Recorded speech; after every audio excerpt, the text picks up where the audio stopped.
Hello, once again. I'm Mark Small. This is Civil Discourse Now on November 19th, 2024. We're on the planet Earth, spinning through space, hurtling through time. My guest this evening is Cassie Jackson. Cassie, what's happening? What's really? Huh? Is that like, are you there? Are you frozen? I think you're frozen. She's frozen on the screen. Oh my God. Did the temperatures drop there? We're having climate change. I can't tell. Are you losing communications here? Cassie, are you there? Huh. I thought she's doing a real good job of just being frozen on screen. That's tough. I had to do that one time in a play in 1983, and that was in Bloomington. It was okay. So I had to hold a pose for 7.5 minutes one time in a play. It was a comedy down in Bloomington. Bloomington Playwrights Project put it on. It's called The Retirement Home of Horror. And apparently it was shown on Halloween for years, video of it. I'd love to see it, but it was like I had to stand perfectly still because I was Igor, manservant of terror. And and Dracula hits me with a stun thing and I freeze. Think about it. You're standing there and you can't look like you're kind of standing there. So I forget whatever. I'd be a huge failure at that. Whoever cast me would be like, wrong choice. Nope. Well, I mean, I just was kind of lean. There was a prop on stage, and I was able to use that. And it was a period of time in which I was not exactly real happy about things, but things went okay.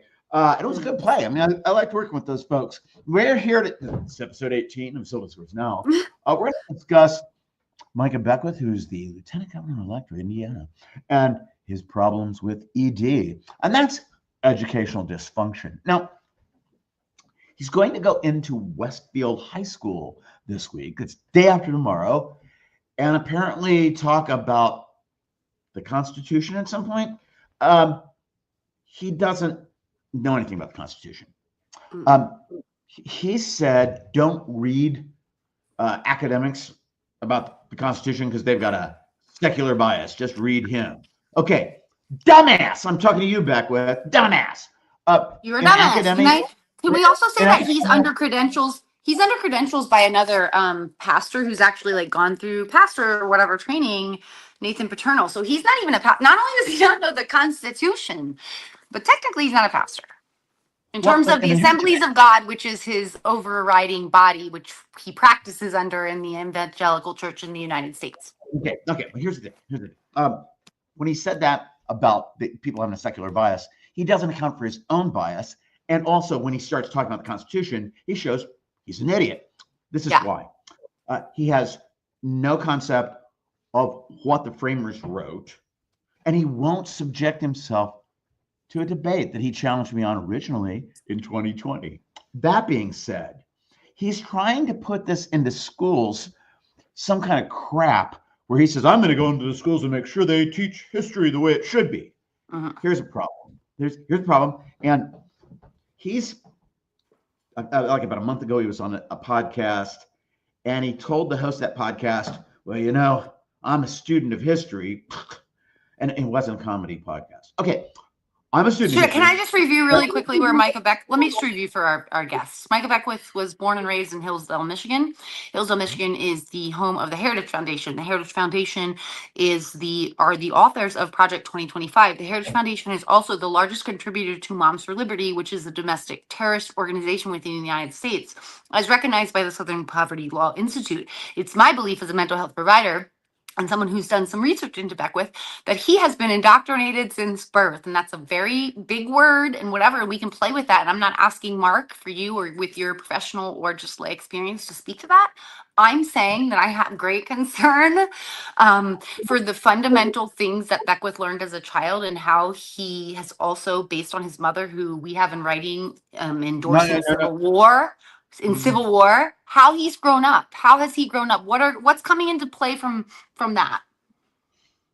And when I'm looking though at it as an educational thing, and look, that's legit criticism on that level. When he was talking though about, and just hear me out on this, he said we didn't drop the atomic bomb on D-Day on the Germans, because that was the right thing to do. It was the right thing. We hadn't developed the atomic bomb yet. We didn't test the atomic bomb, have a successful test until over a year later, which was a month after the Germans surrendered. But he said it's good that we didn't, because that would have gotten the Germans to like really solidify and everything and fight us back and stuff. Which, so let me clarify, Mark. So what he's saying, let me clarify what he's saying, that he was he's confused as to when Jesus and God who speak to him put into the brains of scientists who are, you know, able to create these kind of bombs and understand chemistry and physics. You're saying that that Beckwith thought that perhaps they had this in their brain and knew this all along and could have come up with it earlier? no, I think he didn't understand history and No, when bombs right. developed. It's like, World War II had bomb could have used. What that says, though, when he described how the Germans could have really pulled together and fought back, ignores Germans and the Japanese. Let me explain. It puts the Germans in a stance where they would have felt threatened and they needed to like overthrow Hitler or something. And they wanted to. They couldn't. They were ordered to fight. And a lot of them fought because they believed. Okay, fine. What about the Japanese? Oh, I guess we had to drop it on them because, let's see, they're not white. And that's a problem. And I'm saying it's a problem with our history and our attitude towards Asian people, because the Japanese at the end of World War I, they've been our allies in World War I. Mm-hmm. They had a democratic movement going in Japan. So they were trying to become more progressive and everything. The United States President, Woodrow Wilson, one of the most racist people to ever occupy the Oval Office, refused to allow them in peace negotiations because they weren't white. What happens then is the really very reactionary, militaristic people in Japan, really took over, and then that's how we got World War II. So not only is he wrong about history, he ignores history, and then it basically has racial undertones. But that is as it is for Beckwith, because I love that you I love that you know all of this too, because that was really interesting to me just to hear like all of the, I'm just like, I'm appalled by the current rhetoric, but when you really bring it back and because you're a historian, whether you're, academically trained or not, you have a lot more knowledge on the Constitution and also history in general than Beckwith. I think it's important to point to those facts when you see him just spouting off about stuff that's not even occurred yet, or not even having a real understanding, despite the fact that he touts this like great college education. Okay. I want to emphasize again, he's a dumbass. But the thing about we didn't receive as good of an education as we could have in this country when I was coming through, and not because we didn't have Jesus shoved up our asses the way they do it. And can I just stop here, because everyone thinks I'm just a like horrible person, whatever. I think Jesus is great. I think Jesus, when I have studied Jesus, his whole flex is beautiful. I don't know why anyone wouldn't want to follow this man who's actually a human on this planet. I don't. I just am questioning why we are now making him this, right? Like, I mean, he has great teachings. Beckwith twists them. Not only does he twist them, but he comes out with little phrases and misconstrues them to kind of shoehorn them into something that's bizarre. But the thing about Beckwith's ignorance is he wants to force it on everyone. And he tells people, don't read these academics. Don't listen to anybody but me.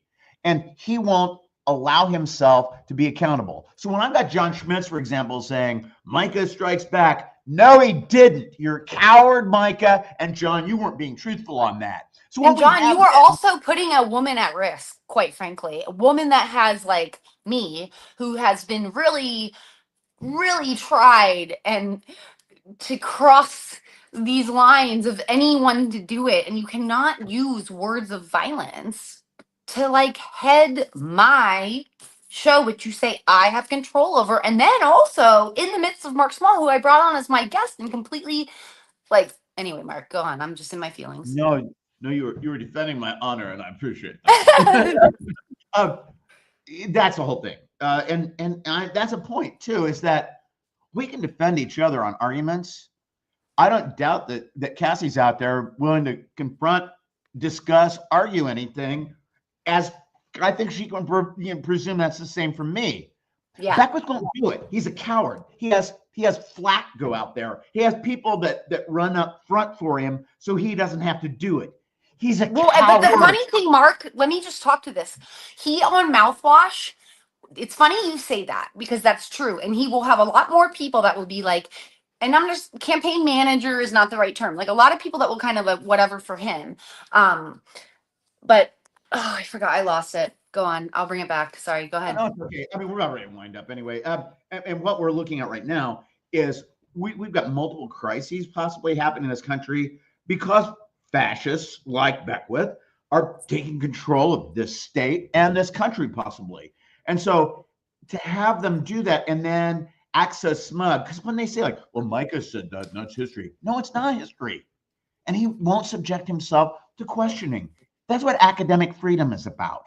Right. That's what they have. And when he attacked IU, because the Indiana Daily student had a front page thing about Trump, and he said, well, we can kind of make them change or something like that. No, they can't. That showed his ignorance of how IU is set up and the Indiana. Yeah, no, speak to that though, because you said that a little bit about that, and I didn't really understand what you meant.